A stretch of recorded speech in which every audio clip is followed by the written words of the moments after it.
ജോഷുവയും ന്യായാധിപന്മാരും റൂത്തും വായിച്ചപ്പോൾ ചില വിശ്വസ്തരായ സ്ത്രീകളെ നാം പരിചയപ്പെട്ടു. ഉദാഹരണത്തിന് റാഹാബ്, റൂത്ത് തുടങ്ങിയ സ്ത്രീകൾ. ഈ വിശ്വസ്തരായ സ്ത്രീകൾ ദൈവത്തിൽ നിന്ന് മറുതലിച്ച് ദൈവ പദ്ധതികളെ തകിടം മറിക്കാൻ ശ്രമിച്ച ഒരു മഹാഭൂരിപക്ഷത്തിൻ്റെ നടുവിൽ കർത്താവിൻ്റെ രക്ഷാപദ്ധതിയുടെ ബാറ്റണും കൈകളിലേന്തി ഈ രക്ഷയുടെ വഴിയെ മുന്നോട്ട് നയിക്കാൻ സഹായിച്ചവരാണ്. ഇപ്പോൾ ഇതാ സാമുവേലിൻ്റെ പുസ്തകത്തിൽ വിശ്വാസത്തിൻ്റെ മറ്റൊരു മഹാവനിതയെ നാം കാണുകയാണ്. അവരുടെ പേരാണ് ഹന്ന.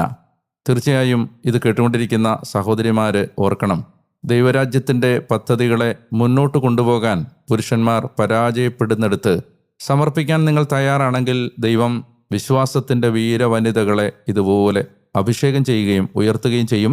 ഓരോ സഹോദരിക്കും, ഓരോ അമ്മയ്ക്കും, ഓരോ കുടുംബിനിക്കും, ഓരോ മകൾക്കും, ഓരോ സഹോദരിക്കും ദൈവരാജ്യത്തിൻ്റെ ശുശ്രൂഷാ പദ്ധതിയിൽ ഒരിക്കലും അവഗണിക്കാനാവാത്ത